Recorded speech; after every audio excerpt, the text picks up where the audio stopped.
કોણ બનશે કડી અને કોણ બનશે વિસાવદરથી ધારાસભ્ય મતગણતરી શરૂ થઈ ચૂકી છે। 14 રાઉન્ડમાં મતગણતરી થવાની હતી અને મતગણતરીની શરૂઆતમાં બીજેપી માટે સારા સમાચાર વિસાવદરથી પણ છે અને સારા સમાચાર કડીથી પણ છે। વિસાવદરમાં જે પોસ્ટલ બેલેટની ગણતરી પૂરી થઈ છે તેની અંદર કિરીટ પટેલ કોંગ્રેસના માફ કરજો આમ આદમી પાર્ટીના ગોપાલ ઇટાલિયા કરતાં આગળ છે। પોસ્ટલ બેલેટમાં પહેલા નંબરે કિરીટ પટેલ છે, બીજા નંબરે ગોપાલ ઇટાલિયા છે અને ત્રીજા નંબરે નીતિનભાઈ છે કોંગ્રેસના। પણ કડીની વાત કરીએ તો કડીમાં બીજેપી જબરજસ્ત શરૂઆત કરી ચૂક્યું છે। ભારતીય જનતા પક્ષના ઉમેદવાર 1542 મતથી આગળ છે। ભાજપને 4233 મત મળ્યા છે, કોંગ્રેસને 2691 મત મળ્યા છે। ભાજપના ઉમેદવાર 1542 મતથી આગળ છે। રાજેન્દ્રભાઈ ચાવડા ભારતીય જનતા પક્ષના ઉમેદવાર 80 રિઝર્વ બેઠક છે ત્યાં આગળ છે। કડીની જ બેઠક હતી, કડીની છેલ્લી બે ચૂંટણીના પરિણામો જોઈએ તો કડીથી બીજેપી જીતતું હતું, પણ તમામની નજર વિસાવદર પર છે અને વિસાવદરથી ગણતરીની સેકન્ડોમાં પહેલા રાઉન્ડના પરિણામો પણ જોવા મળશે। બેલેટ પેપરમાં ચોક્કસથી બીજેપી આગળ છે, પણ પહેલો રાઉન્ડ જેની અંદર વડાલ જિલ્લા પંચાયત જે બેઠક છે એના અંતર્ગતના ગામડાની ગણતરી શરૂ થઈ રહી છે।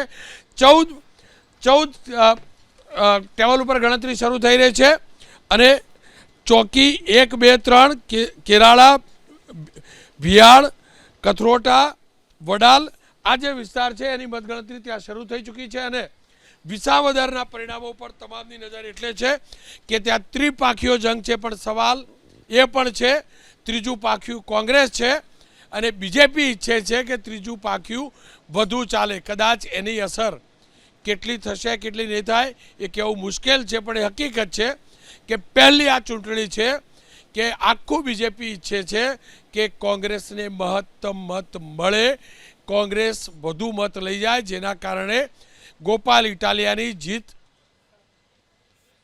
ક્યાંક બ્રેક લાગે જો થતી હોય તો। ડૉક્ટર સાહેબ શરૂઆત કેવી? શરૂઆત અપેક્ષા પ્રમાણેની જ છે।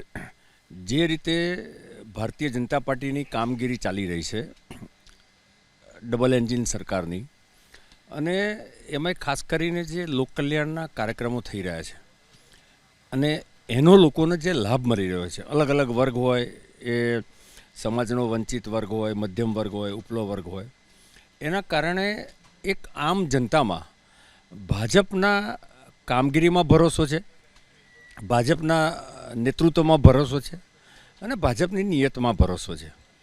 આપે કહ્યું કે ભારતીય જનતા પાર્ટી ઈચ્છે છે કે વિસાવદરમાં કોઈ એક પક્ષ વધુ મત લે।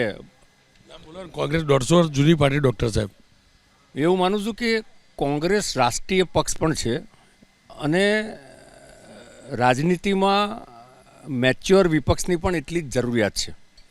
આપણે કેટલાક વિપક્ષની એનાર્કિઝમ દિલ્હીમાં પણ જોઈ છે અને ઓલ ઇન્ડિયા લેવલ પર જોઈ છે અને જુદા જુદા તબક્કામાં પણ જોઈ છે। એટલે મને એક રાજનીતિક તરીકે અથવા તો એક સમાજના એક કાર્યકર્તા વર્ગ તરીકે હું એવું માનું કે દેશમાં મેચ્યોર વિપક્ષ એટલો જ જરૂરી છે। પરંતુ વિસાવદરની વાત કરીએ કે કડીની વાત કરીએ, ભારતીય જનતા પાર્ટી હંમેશા ચૂંટણીઓ પોતાની તાકાત પર જીતી હોય છે, કોઈ બીજાની નબળાઈ પર જીતતી નથી। અને ગુજરાતનો તો ઇતિહાસ છે કે બાયપોલર ઇલેક્શન જ થતું હોય છે, એમાં કોઈ ત્રીજા પક્ષની હાજરી ગેરહાજરી આની કંઈ બહુ મોટી અસરો થતી નથી। જે ત્રીજો પક્ષ એક જમાનામાં 2022માં 125 સીટોની વાત કરતો હતો, એ જ ત્રીજો પક્ષ 136 સીટ પર પોતાની ડિપોઝિટ ગુમાવી હતી। એટલે અમને વિશ્વાસ છે કે જે પ્રકારનું શરૂઆત થઈ છે એ જ શરૂઆત કન્ટિન્યુ થશે। ખેર એ હકીકત છે કે ગુજરાતમાં ત્રીજો પક્ષ નથી ચાલતો, પણ એ હકીકતથી ક્યારે ઇનકાર ન કરી શકાય। પહેલો અથવા બીજો પક્ષ વિસાવદરમાં આમ આદમી પાર્ટી જ છે।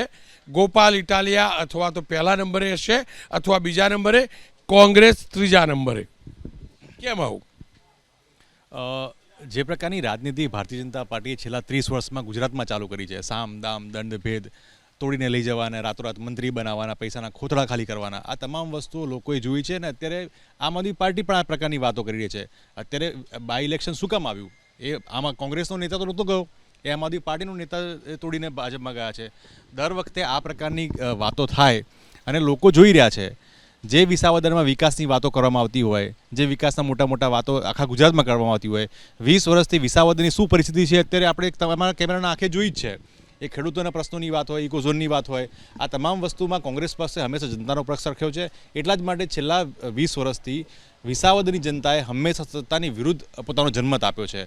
અને અત્યારે પણ ચોક્કસપણે હું માનું છું કે જે પ્રકારે કોંગ્રેસ પક્ષે ત્યાં જમીનની કામગીરી કરી છે, આગામી દિવસોમાં કોંગ્રેસ પક્ષે જનસમત જનાસુરે ચોક્કસથી મળતું રહેશે.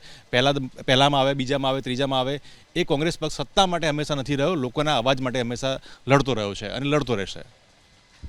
વિસાવદર શું કારણ કે કડીની અંદર તમામ લોકો માને છે કે ભલે ત્રિપાખીયો જંગ કહેવાતો હોય, પણ ત્યાં જંગ બીજેપી કોંગ્રેસ વચ્ચે જ છે. શું કારણ વિસાવદરની તમામ લોકો માને છે કે જંગ બીજેપી અને આપ વચ્ચે છે, અથવા તો કિરીટ પટેલ અને ગોપાલ ઇટાલિયા વચ્ચે છે?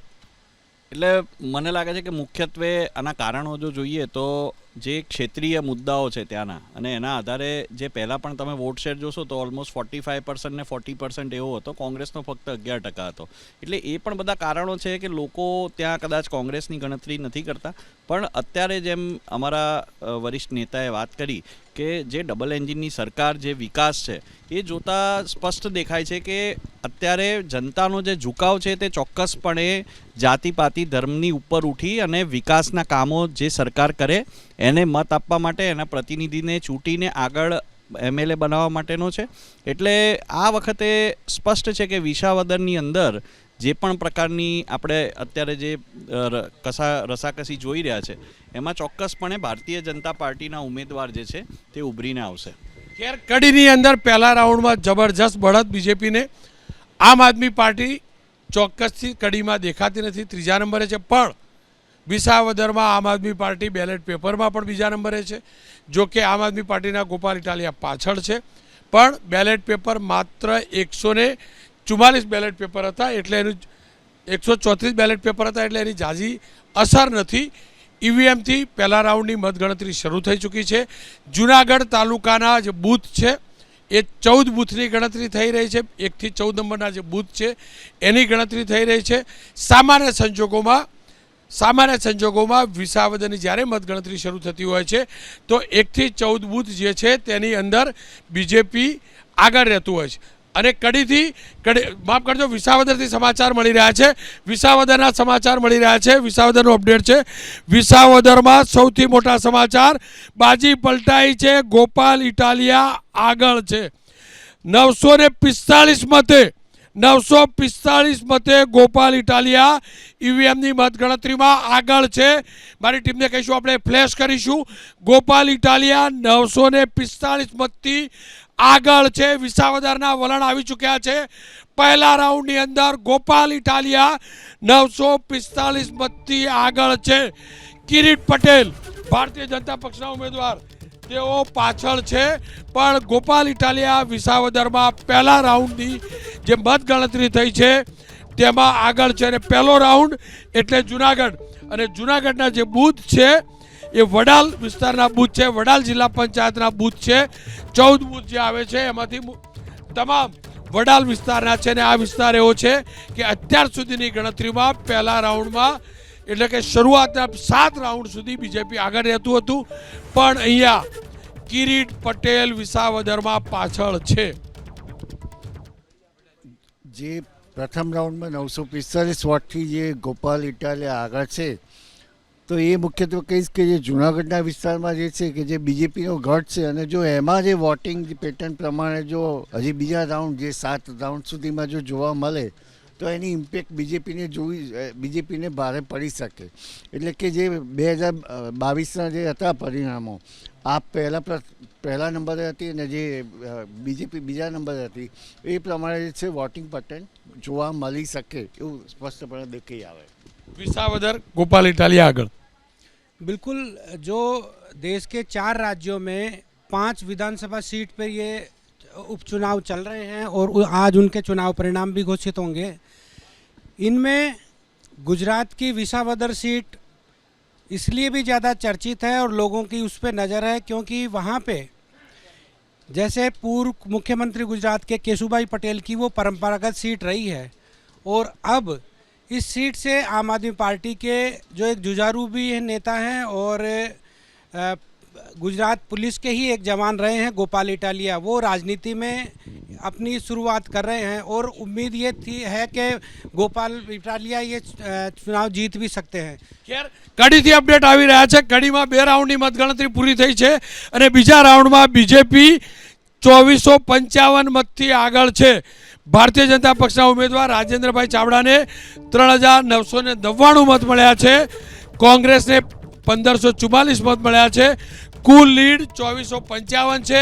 પહેલા રાઉન્ડની અંદર પણ રાજેન્દ્ર ચાવડા આગળ હતા, બીજા રાઉન્ડમાં પણ રાજેન્દ્ર ચાવડા આગળ છે. કડીની અંદર બીજેપી સતત લીડ બનાવી રહ્યું છે, પણ વિસાવદરમાં ચોક્કસથી ભાજપ માટે પોસ્ટલ બેલેટ બાદ પહેલો રાઉન્ડ શુકનવંતો નથી રહ્યો. જુનાગઢ અને જુનાગઢનો એ વિસ્તાર કે જે વડાલ વિસ્તાર ગણાય છે, વડાલ જિલ્લા પંચાયતની બેઠકનો વિસ્તાર ગણાય છે. 14 ટેબલ ઉપર 14 બૂથની ગણતરી થઈ, તેની અંદર 400 કરતાં વધુ મતથી ગોપાલ ઇટાલિયા આગળ.